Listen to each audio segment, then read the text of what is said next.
Vous êtes probablement familier avec ce manga qui fait fureur quasiment partout, que ce soit sur Twitter, Instagram, TikTok ou encore YouTube. Oui, ici, je parle bien de One Piece. Les animations sont devenues incroyables et les pouvoirs des personnages sont limite astronomiques avec le ki. Il y a même certains personnages où on découvre qu'ils ont le haki des rois.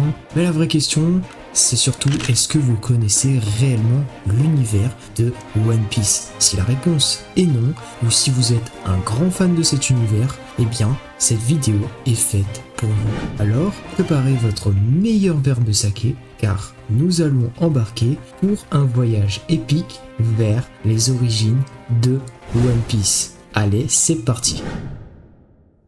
Avant de vraiment rentrer dans l'histoire même, ou plutôt les origines même de One Piece, j'aimerais qu'on survole un peu l'histoire de Eiichiro Oda. On peut clairement pas s'en passer, parce que c'est limite le meilleur mangaka de tous les temps. Alors en fait, il est né le 1er janvier 1975 à Kumamoto, au Japon. Ouais, t'as compris, c'était au Japon, clairement, parce que Kumamoto, je sais clairement pas c'est où. La vérité, je vais même chercher sur la map, mais je sais pas du tout où il est.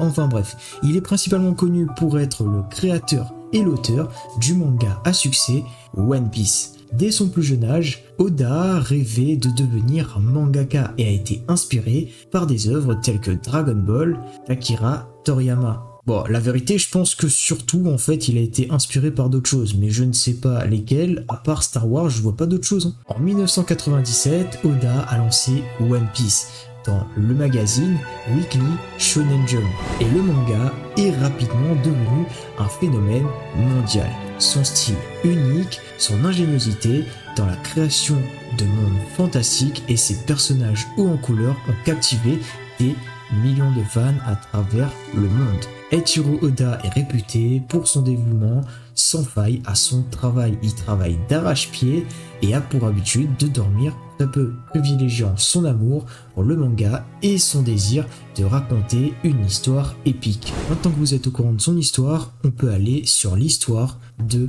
Luffy. Maître Riley, j'ai vraiment été surpris au cours de ma traversée à East Blue. Il y avait un enfant qui a dit les mêmes paroles que le capitaine Roger.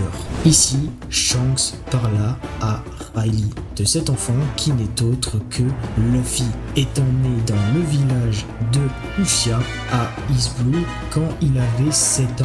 Il rencontra un équipage pirate qui s'était installé dans leur village et devint ami avec eux. Quand même, Luffy, t'es pas sérieux, Cet équipage avait un capitaine du nom de Shanks. En même temps, qui connaît pas Shanks, sérieux.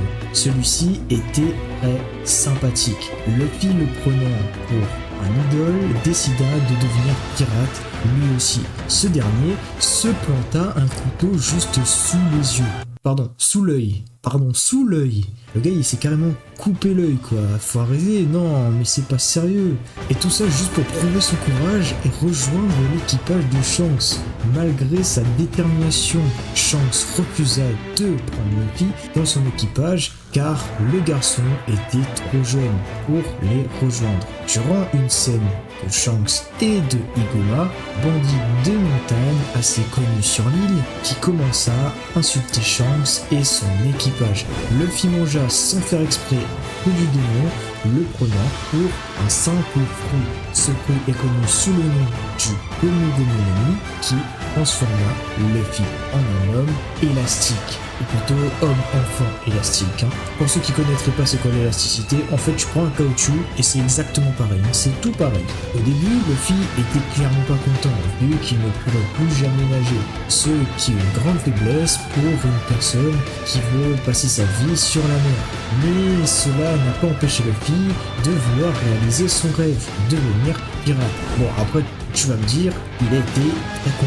Honnêtement, oui, il a été très con. Mais bon, quoi qu'il en soit, c'est pas tout, il y a une suite. 10 ans après la promesse faite à Shanks, Luffy décida de quitter son île natale et remercia les brigands avant son départ. Il prit la mer sur une barque depuis le port de Fushia. Je vous jure, et la vérité, j'arrive toujours pas avec le nom de cette ville. Enfin bref, et il cria qu'il était le 3e Sabo puis Ace à prendre la mer pour une longue aventure. Son but, vous l'aurez compris, devenir le roi des pirates. Avec cette phrase, le roi des pirates, ça sera moi.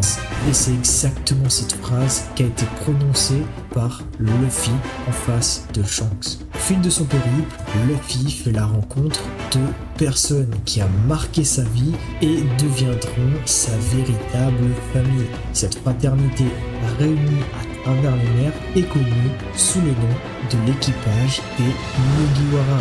Et pour ceux qui regarderaient que la VF, l'équipage du chapeau de paille. Bon, maintenant parlons un peu de chacun des personnages. Pour moi, c'est le plus intéressant, clairement. D'ailleurs, je vais même vous laisser deviner quel est ce personnage qui cite très clairement cette citation. Je deviendrai si fort et reconnu que de tout là-haut, Kuina pourra entendre mon nom. Oui, vous l'aurez compris, celui-ci, ou plutôt cette citation, appartient bel et bien à Roronoa, Zoro plus communément appelé Zoro. Étant un personnage emblématique de l'univers de One Piece, il est un puissant TPiste et un membre essentiel de l'équipage du chapeau de paille. En même temps, tu vas me dire, sans lui, on n'aurait pas pu avoir un fight entre King et lui, quoi. Bon, en même temps, c'est la vérité, c'est la vérité.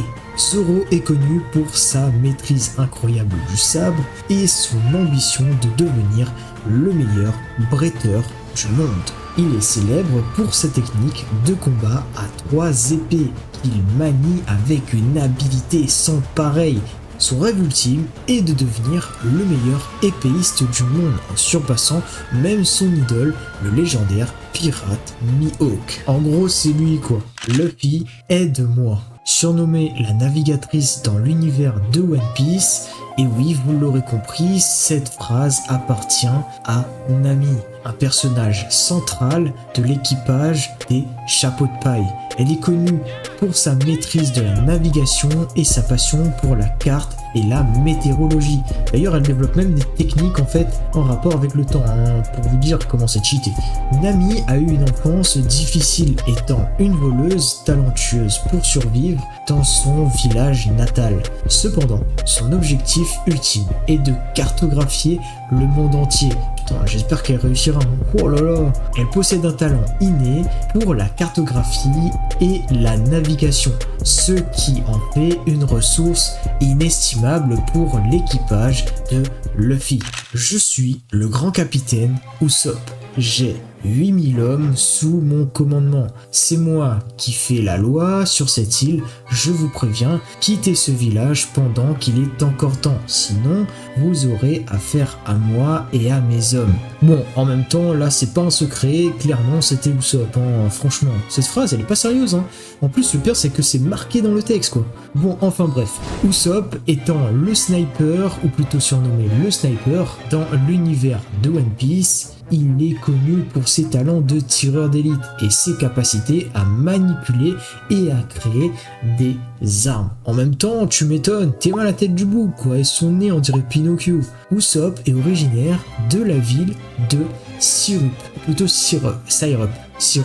Oh, et puis je sais pas, en fait les noms de villes c'est trop chiant, où il a grandi en racontant des histoires extravagantes pour divertir les habitants. Il est souvent perçu comme un menteur et un fauteur de troubles. As-tu déjà entendu parler de All Blue? Cette citation a été prononcée par Sanji lui-même, également connu sous le nom de Black League Sanji. Étant un membre clé de l'équipage au chapeau de paille avec ses coups de pied, il est le cuisinier le plus talentueux de tout One Piece. Et je précise bien tout One Piece, car c'est aussi un combattant redoutable. Sanji est originaire de North Blue et a grandi dans un restaurant flottant appelé le Baratie. Ici, je ne parlerai donc pas des autres personnages tels que Brook, Robin, Chopper, Franky ou encore Jinbei, parce que oui, il y a trop de personnages et ça va me prendre énormément de temps. Donc du coup, on passe à la suite. Dans le monde, One Piece est un manga extrêmement populaire et marquant de la pop culture, avec ses nombreux arcs tels que East Blue, Marineford, Dressrosa et les récents arcs tels que les Pays des Wa ou l'arc Ig-Ed. Ou plutôt Ig-Id, enfin je sais pas clairement comment ça se dit, mais c'est l'arc de l'œuf, hein, clairement. L'histoire captivante et les personnages mémorables de One Piece ont su capturer l'imagination des fans à travers le monde. L'influence de One Piece va même bien au-delà des pages du manga. Nous arrivons au terme de cette vidéo, et bien sûr, si vous avez aimé cette aventure, eh bien tu sais très clairement ce qu'il te reste à faire, toi qui es derrière ton écran. En tout cas, ce fut un réel plaisir de partager avec vous cette découverte incroyable du monde de One Piece. Sur ce, prenez soin de vous et à plus pour de prochaines aventures. Allez, ciao!